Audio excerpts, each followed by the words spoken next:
Kasa or say preseason you run more a one crime. Etimi kwaye ni nyina no challenges kakra enso etimi by technical team no enso efasa kwanya no so say players ombetimi da ye adwuma players ombetimi release omo ama omo nso etima kwana face no players ombetimi aba be ye adwuma de ama Kotoko team no mo ye ni nyina na simultaneously man ye nyina no enso etimi eye kama edimo mo eno sa challenges ni nyina e by enso abeten say na ohwe playing bed no kwan on be fa so on benya teamwork e dey adwuma kwan on be fa so be recruitment kwan on be fa so be players ne bi kwan on be fa so be young players enso betima bana Kotoko ye be season nim no na team no enso etima balance ama ne ma nyina enso etima koso coach edima Kotoko enso Eric ne se Tinkler okasai de ensema hodo pi enso ena de etudwa yehwe na yetimi de ho ensem no ama yemhwe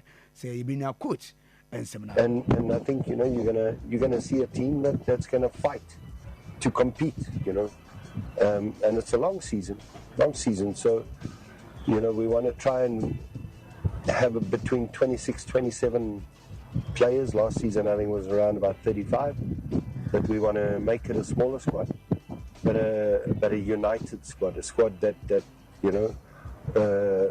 are fighting position for position. There's this competitiveness that we want to see in training, and then we take that competitiveness obviously into our matches, because it's very, very important that we create longevity over the season. It's not about winning your first game, your second game.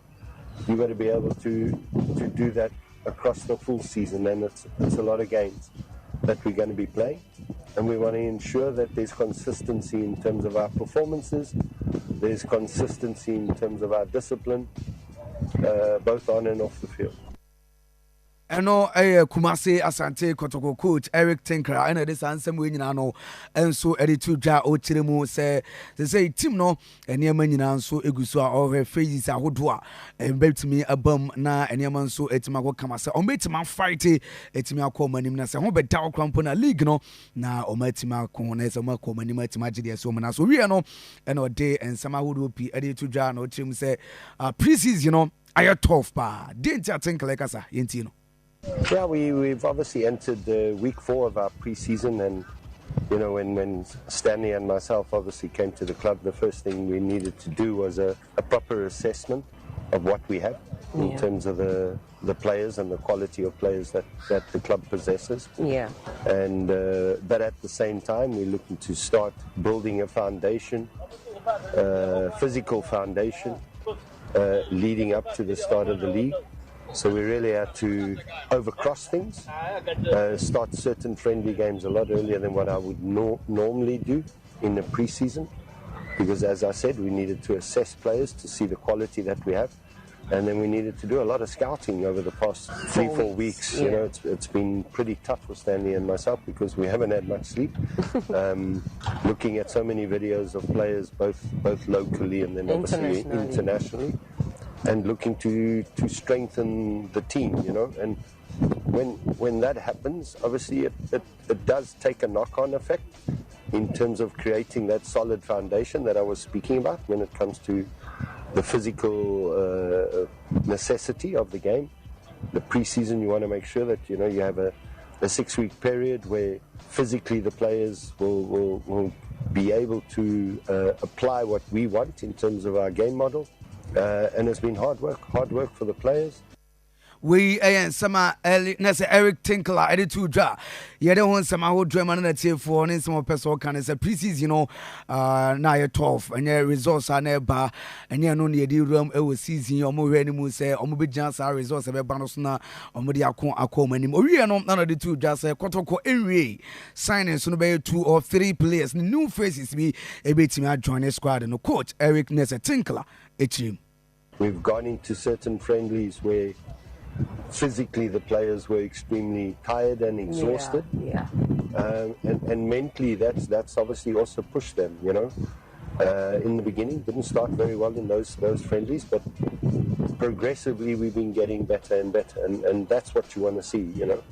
So it's about building over the next 6-week period, to ensure that by the time we start that first league match, we are physically prepared, we are mentally prepared, and that we have now completed the signings that we feel we need to strengthen the squad. Yeah, I think what you should expect is obviously there's going to be a number of changes in terms of the squad.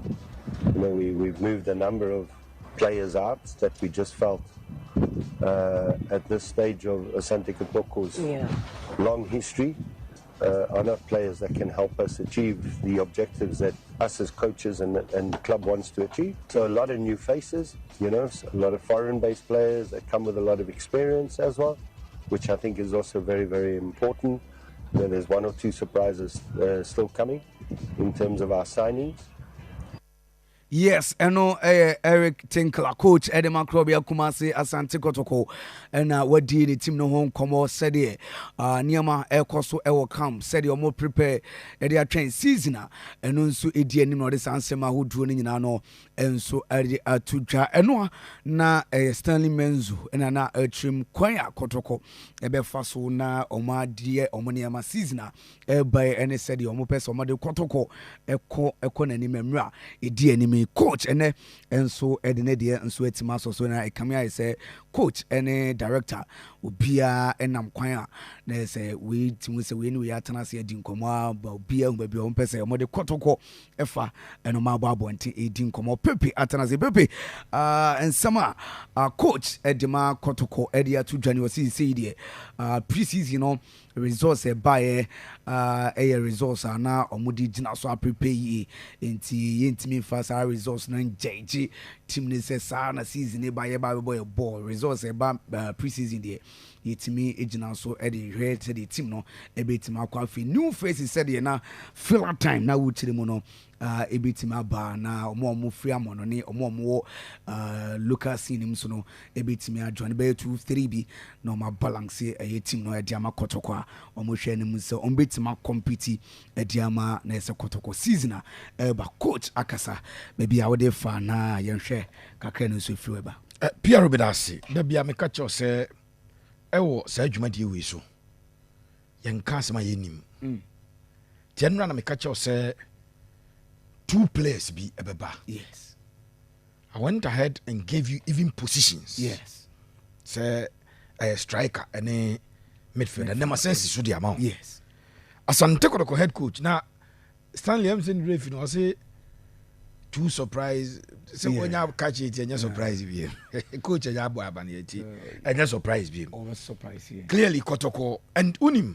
The surprising thing is that Kotoko will go for the creme de la creme player kono edino ebi a household name ebi a bonidina ko any profile enye player ketwa na eba eno na Kotoko afa ho adwene no coach no obae no na onim players no Okay, obeto report he decided say mamema play bia fair opportunity na menhwa me ankasa me fama ni nhwe ampa wa ma obi opportunity ni statement no say obviously some had to go and some will come in. yes, New faces. Obo omo free foreign abano also experienced players omo free ampa Eric Bectamo traveled. Yes, Kofi, Marius, Bini, Angie were travel.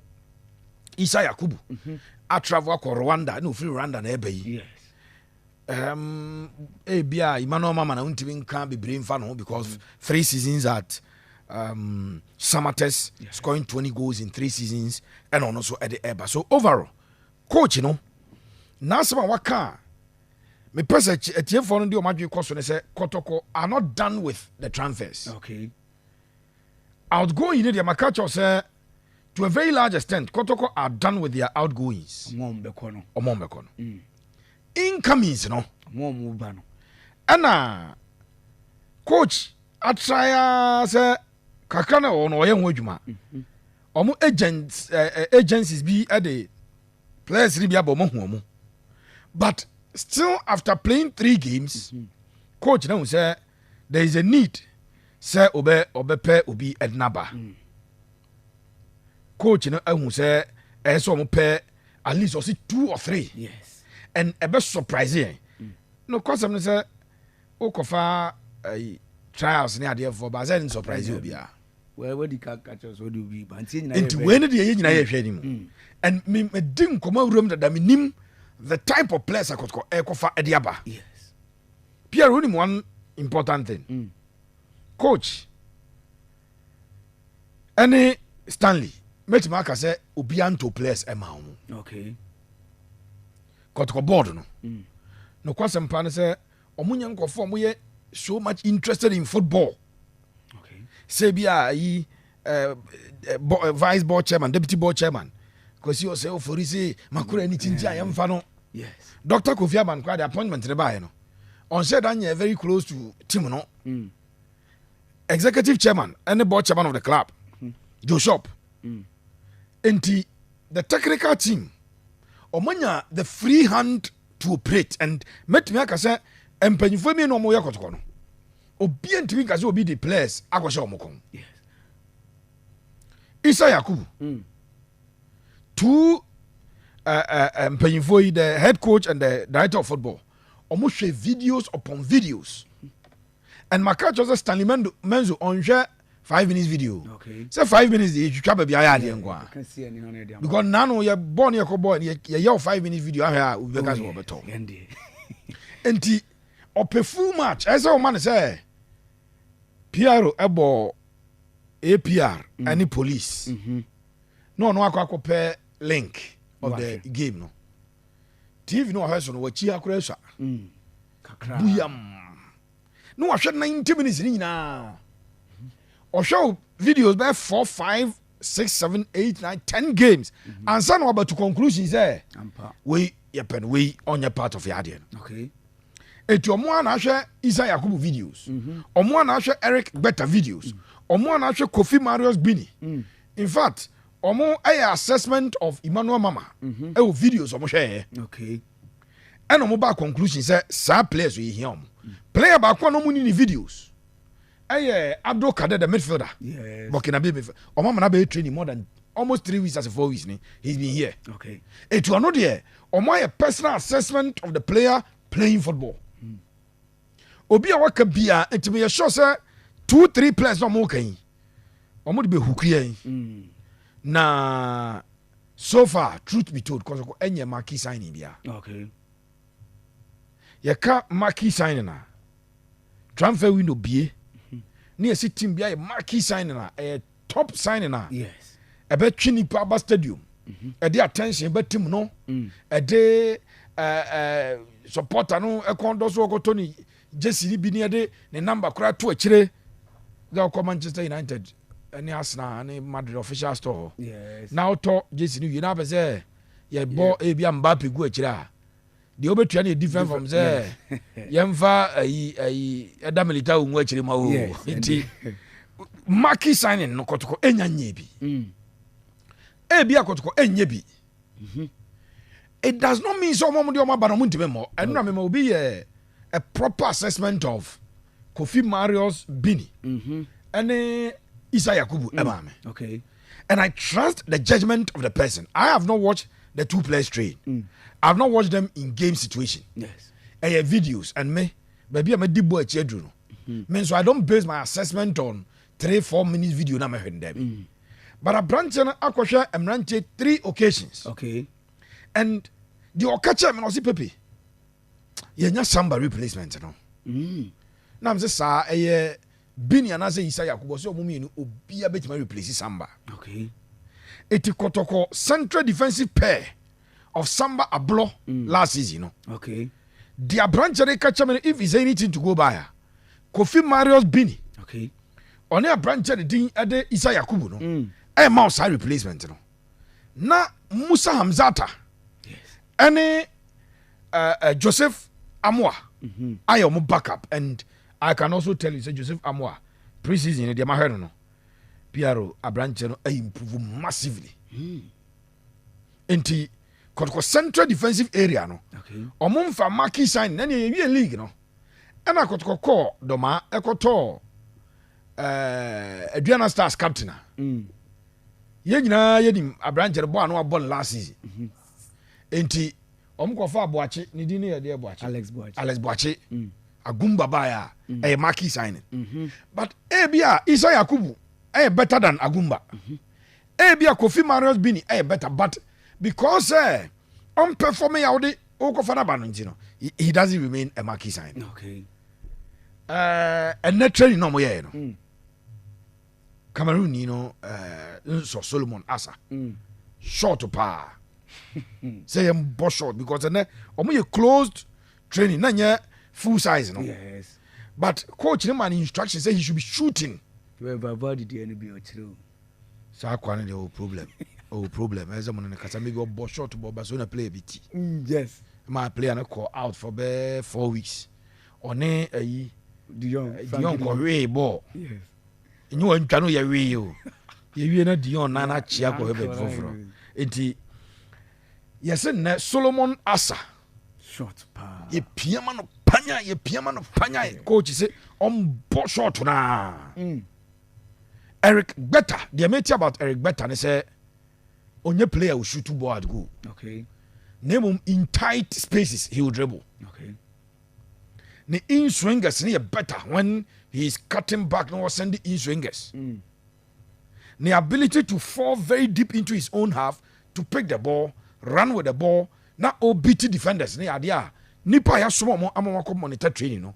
And notices idea no. I don't report. Ebre say a branch a pick a ball no chiri. No, you drive the ball forward. Or you see sa leg overs no. Or yet leg flips na. On certain two defenders. Na obetimi asenta the player na say obe dribble into space a create chance. This is reported a reporter Young Crawford Yasumomo, and we have no doubt on their report on because they don't have any reason to give us a report and they didn't know and all can 18 dance here. It is a Kobana say Eric Better. A better replacement for Pitami Duakwa. And the other supporter, there's no problem. So Solomon Asa Nso. Ebetimi number 9 adwuma ache de kwampoku na then we are supporter uni problem. Abrante de Kofi Bini ane we mo ebe replace 2 center backs no mo ko Samba ni Abula, you don't have a problem. Former captain of Kotoko, goalkeeper Danlad Aba. Yes. So Danlad ebe replacement for Muhammad Kamara. I just say uni problem. Then virtually impaying for a replace your mama konina. Yes. The presence of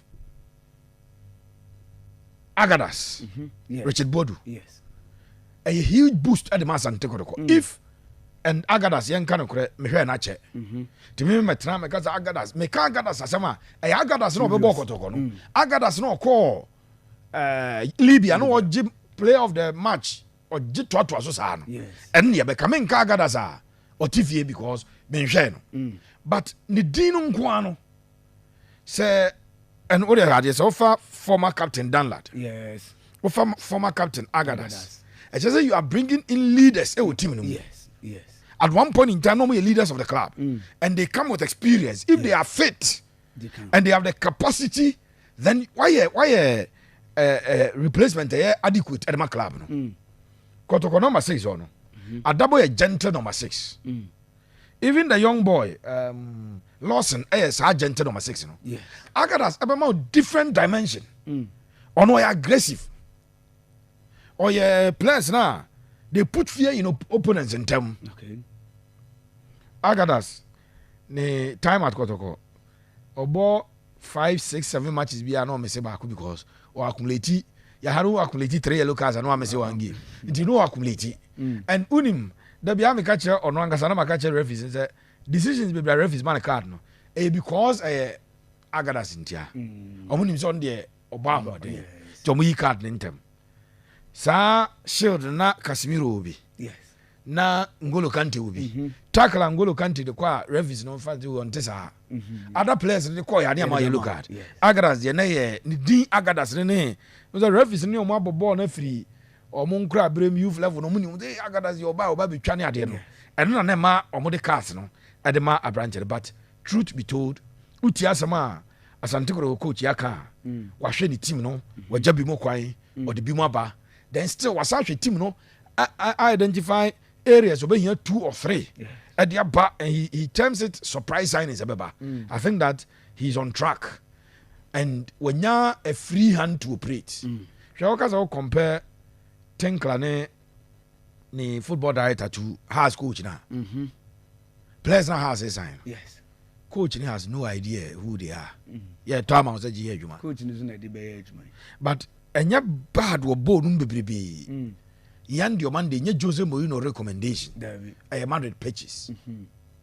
Yeah, you might be banned. Jose Mourinho suggested Portuguese method.